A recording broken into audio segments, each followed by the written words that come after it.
I'm joined now by Democratic Congressman Jason Crow. He's a member of the House Intel Committee and Armed Services. He's a decorated Army combat veteran who served in the last two Middle East wars, which are on everyone's minds tonight, Iraq and Afghanistan.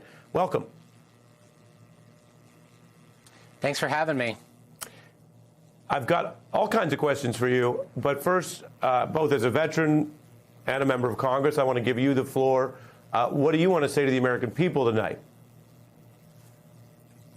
Well, here we go again, right? Apparently, we've learned nothing after 20 years of war, trillions of dollars of taxpayer dollars, thousands of American lives, 3.5 million combat deployments, 20 years of largely failed regime change and nation building efforts.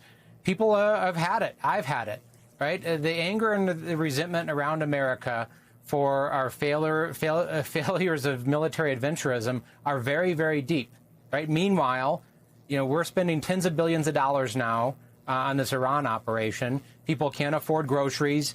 They can't afford homes. They can't afford to send their kids to school. This is the real problem, and they've had it, and I've had it. Yeah. Okay. You're clear. Democrats talking about reconvening in Washington. What is the right response? We have heard tonight from experts saying whatever the risks and questions, there's not going to be a ground war. Of course, we've heard, and the American people remember all the way back to the Vietnam mission creep, what those assurances might be worth. But we've heard that. So the lowercase version is maybe it ends here. The risk version is we're in a third long-term war in the region, or God forbid, a regional war with multiple countries. What should Congress do given that risk portrait? Well, Congress needs to insert itself aggressively into the accountability loop here. The reason why we had 20 years of conflict and still endless conflict that begins today, we spent those trillions of dollars and it ended pretty poorly, I believe, is because there was no accountability loop. Right? Congress stopped voting on it. We financed the whole thing largely with debt financing, and nobody was accountable. So it just happened. If I had $1 for every time a general or an admiral or somebody else said, hey, it's going well, we just need more troops, we just need another year, we just need another surge. We did that year after year after year after year. And by the way, we had lots of tactical successes, right? So we should actually look for tactical successes. We won every single battle we ever fought in Iraq and Afghanistan. Every single tactical battle we won. And then we lost the war. So yes, our military is great, capable of doing great things. The question that we have to ask right now, is this what we should be doing? And what is the end game? And how is this in the interests of the American people? How is it going to make their lives better? I'm an unabashed national security Democrat. I will not hesitate to use the military to protect Americans and when it's in our vital national security interests. But that has to be debated, and that debate has to occur, and those votes have to happen in the United States Congress. Understood. And what you're saying, sir, and has been echoed across many of the experts we've spoken to tonight, and we've been heavily indexed with veterans and people with military leadership experience. What I keep hearing is it's unclear why we're there and which of the several reasons that have been offered are the real reason. And I have to tell you, that's the nicest word would be strange. Other words would be horrific and dangerous for the people being asked to carry this out at risk. And so I'm curious, we're in the early hours of this, and we try to deal with the facts and the evidence first, obviously. But is there something strange or worse happening here that this government at this time doing this thing can't tell us why?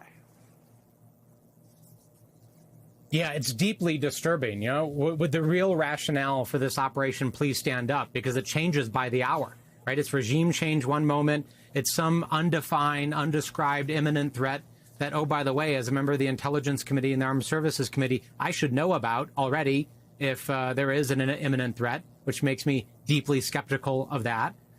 It's supporting the Iranian people, which, by the way, there are far better ways to support the Iranian opposition in their quest for freedom and democracy and to escape tyranny than bombing the entire country of Iran. So I am deeply skeptical of the motivations, right? I think for Trump, this is about power. He wants to dominate and show he's in charge and assert power, right? Just like he has in many other instances in the use of the military and law enforcement, both at home and abroad. And it's a very, very dangerous precedent to set, which is why, again, we come back to Congress having to be held accountable and responsible for it, as our founders envisioned, because they thought that this could happen, right? That a runaway president could just start using our military without any accountability, without the American people who have to do the fighting and the dying and the financing of these operations, without them having a voice in the process. Yeah. So they said the way they have a voice in the process is to put representatives in charge and accountable for it. Yeah. You said with a real rationale, please stand up. I detected a possible Eminem reference there, even amidst these serious times. I want to play what Rachel Maddow asked earlier today, because she really said this, and we're hours out from when she said it, because people woke up to this news. But she said it early. What are we doing? Take a look. So what are we doing here? It's not that they're about to get us with intercontinental ballistic missiles. It's not that they are enriching uranium to such a degree that it is dangerous and we must stop that. It's not that their nuclear program, which Trump says he obliterated, has somehow unobliterated itself and is now a pressing danger again. Why did we just go to war with Iran? That's the question against the rationales, as we've been discussing. A Wall Street Journal quoting a very top authority here that you work with, Senator Mark Warner, a Democrat on the Intel Committee, who says he's already seen the Trump administration misrepresent intelligence on this attack. And so what is the credibility of this administration, in your view, as we go forward? Well, it's almost zero, right? Let's not forget that less than a year ago, they bombed Iran and they said they completely obliterated the nuclear program. And yet now they're saying they're going after the nuclear program. So none of this makes any sense, because it's not supposed to make sense from the perspective of the Trump administration. It's all smoke and mirrors, right? And maybe the thing that pisses me off the most about this is the cavalier nature of Donald Trump and the elites in Washington around him.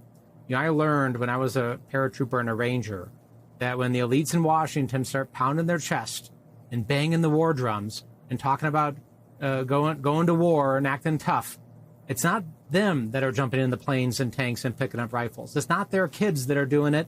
It's not their donors' kids. It's not the billionaires' kids. It's working class kids like me and the people that I went to war with that have to fight and die and do the tough work, right? And that should piss every American off, right? And that's why it needs to stop, because it's not making Americans' lives better. And we're left holding the bag. It's the working class that's left holding the bag. And there's an awful lot of people who are going to get really rich out of this.